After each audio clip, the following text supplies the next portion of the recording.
आपके घर में अगर छोटे से शिवलिंग है, आपके घर में छोटे से ठाकुर जी हैं, आपके घर में छोटा सा कन्हैया है, और छोटे से कन्हैया जो पुराने समय का है, उसको नेत्र भी लगाने की जरूरत नहीं है क्योंकि उसके नेत्र हैं। और मान लो तुमने इतना बड़ा कन्हैया ले लिया तो अरे बोलो तो जम के जरा, और उसका कोई एक नेत्र कहीं गिर गया, एक नेत्र कहीं चले गया, तो फिर दूसरा नेत्र लगाना पड़ेगा कि नहीं लगाना पड़ेगा? और अगर एक नेत्र पर रखोगे तो अच्छा लगेंगे कि ठाकुर जी? नहीं।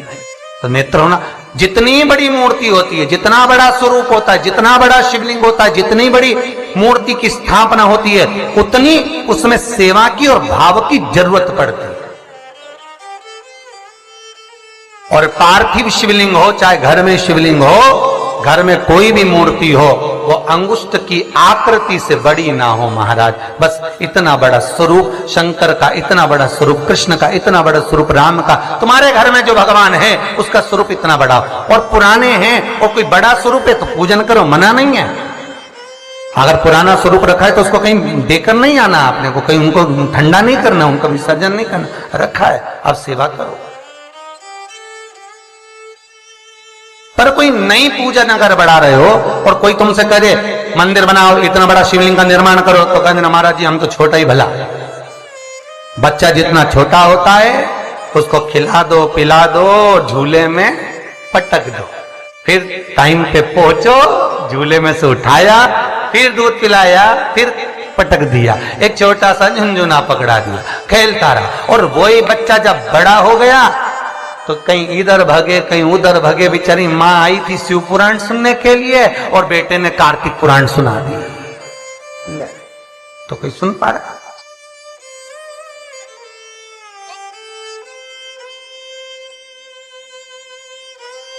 छोटा रहेगा उसकी सेवा। पार्थिव शिवलिंग का निर्माण माता पार्वती चाहती तो बहुत बड़ा शिवलिंग का निर्माण कर सकती, पर पार्थिव शिवलिंग माता पार्वती एक छोटे से पत्ते पर शिवलिंग का निर्माण करती, छोटे से पत्ते पर।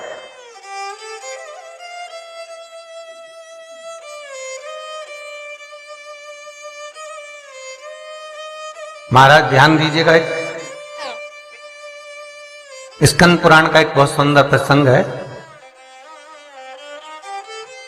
केल के पत्ते पर, बड़ के पत्ते पर, पीपल के पत्ते पर, बेलपत्री के पत्ते पर शिवलिंग के निर्माण का अलग अलग फल है महाराज, उसका स्मरण करिए जरा। महाराज केल के पत्ते पर, जब केल का जो पत्ता होता है उस केल के पत्ते पर जब कोई विशेष तीज की तिथि पड़े, कौन सी तिथि हो?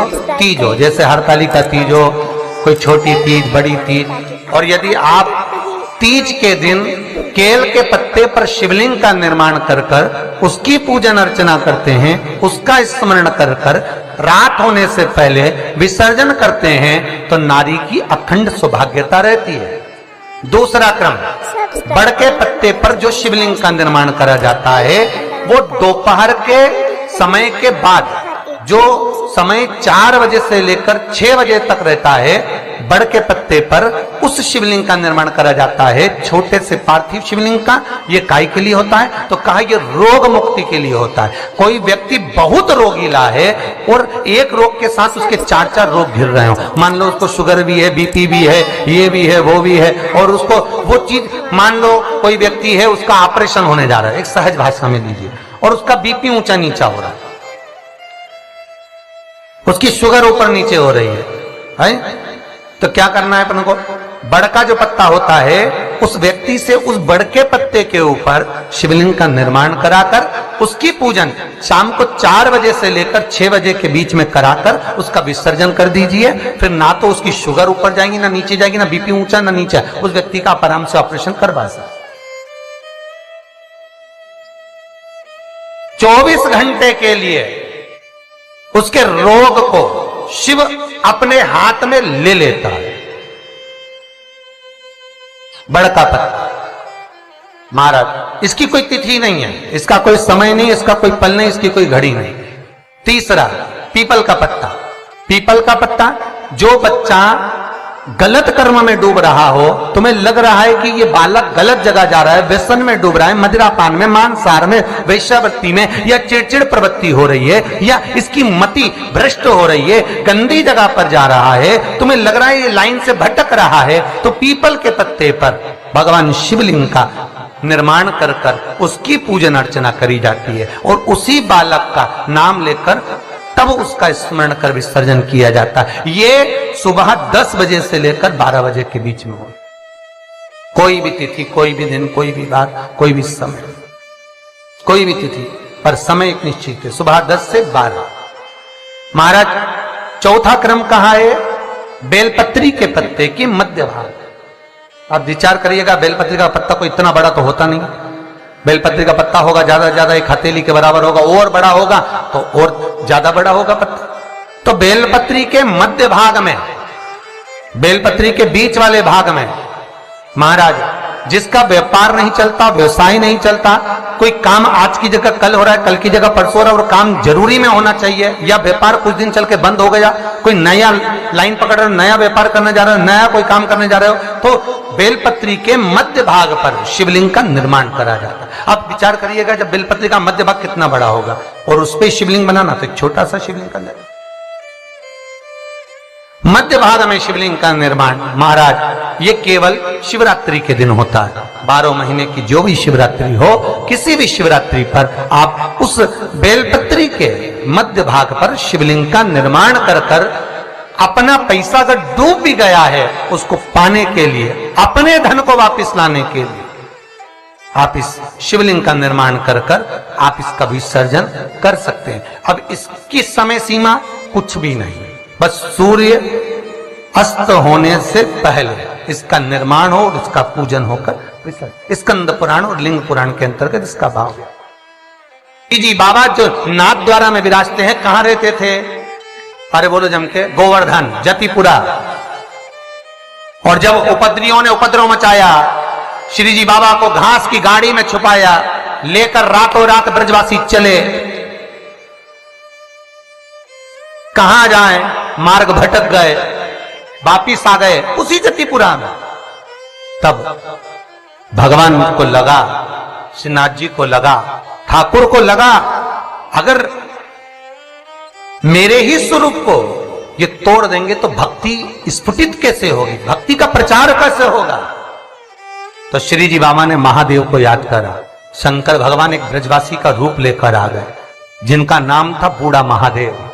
आज भी नाथ द्वारा में सारे ब्रजवासियों के साथ में भगवान घास की बैलगाड़ी के आगे शंकर भगवान बूढ़ा महादेव बनकर एक मसाल हाथ में लेकर, एक डंडे को हाथ में टिकाकर, और मेरे शंकर आगे आगे बैलगाड़ी के चलते रहे और ब्रजवासी सब पीछे पीछे चलते रहे।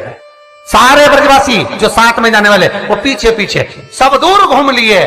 तब श्री जी बाबा ने बैलगाड़ी में से झांक कर बूढ़े महादेव को देखा जो आगे चल रहे थे। उनको देखकर कहा, कहां रुकना है? बूढ़ा महादेव कहते हैं, बस यहीं रुकना है, बस यहीं। आज भी नाथ द्वारा में बूढ़ा महादेव है, और नाथ द्वारा में श्रीनाथ जी का दर्शन करने जाओ तो बूढ़ा महादेव का जरूर दर्शन कर कर आना, नहीं तो श्री जी बाबा राजी नहीं होते, भले तुम परम भगवती वैष्णव क्यों ना हो। कई लोग कहते हैं हम शंकर जी के मंदिर नहीं जाते, पर जब तक नाथ द्वारा में जाओ और बूढ़ा महादेव का दर्शन ना करो तो श्रीनाथ जी प्रसन्न नहीं होते। जैसे तिरुपति गए, तिरुमाला में दर्शन करे वेंकटेश भगवान के, और कपिलेश्वर नहीं गए तो भगवान नारायण प्रसन्न नहीं होते। उसी तरह मेरा बूढ़ा महादेव आज भी वहां पर विराजित, जो श्रीनाथ जी को नाथ द्वारा तक ले गया।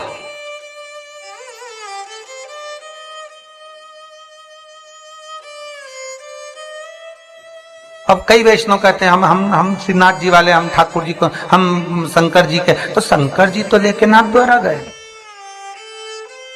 बाबा स्वयं आगे मसाल जला के ले जा रहे, चलो।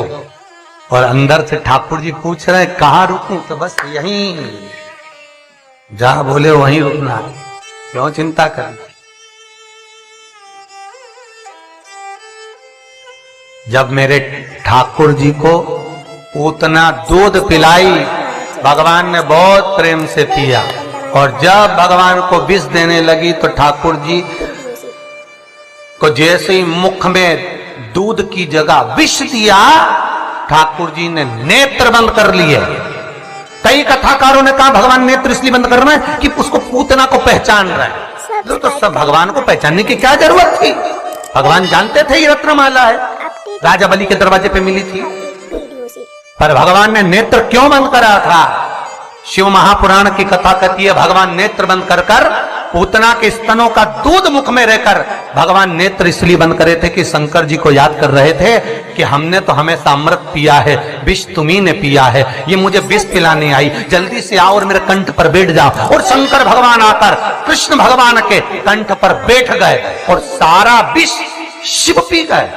जब शंकर भगवान विष पी गए, शंकर भगवान को चक्कर आ गए। जो चक्कर आए तो शंकर भगवान चक्कर खाकर नीचे गिर गए। ठाकुर जी ने चरण का प्रहार करा, मानसी गंगा को प्रकट करा और गंगा का जल शंकर भगवान पर छीटा तो शिव जी का नाम चकलेश्वर महादेव पड़ गया, जो आज भी मानसी गंगा के नजदीक में। आज भी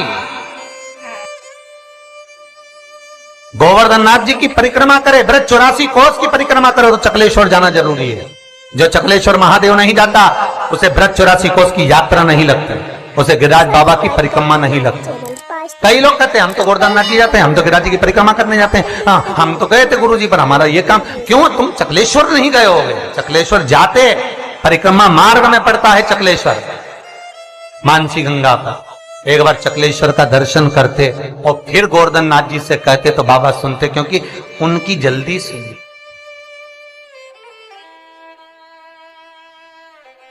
जल्दी सब्सक्राइब करें हमारा channel Vastu fact, bell icon दबाएं ताकि आप सुना जा हमारे हर एक वीडियो से। हम उसको ज्ञात नहीं कर पाते। हम कई लोगों ने भगवान को बांट दिया, साहब ये राम वाला, ये कृष्ण वाला, ये ठाकुर जी वाला, ये शंकर जी वाला, पर देवता कभी नहीं बटे। तुम्हारी बुद्धि से तुमने भगवान को बांट, क्योंकि तुम जब अपने घर को बांट देते हो, परिवार को बांट देते हो,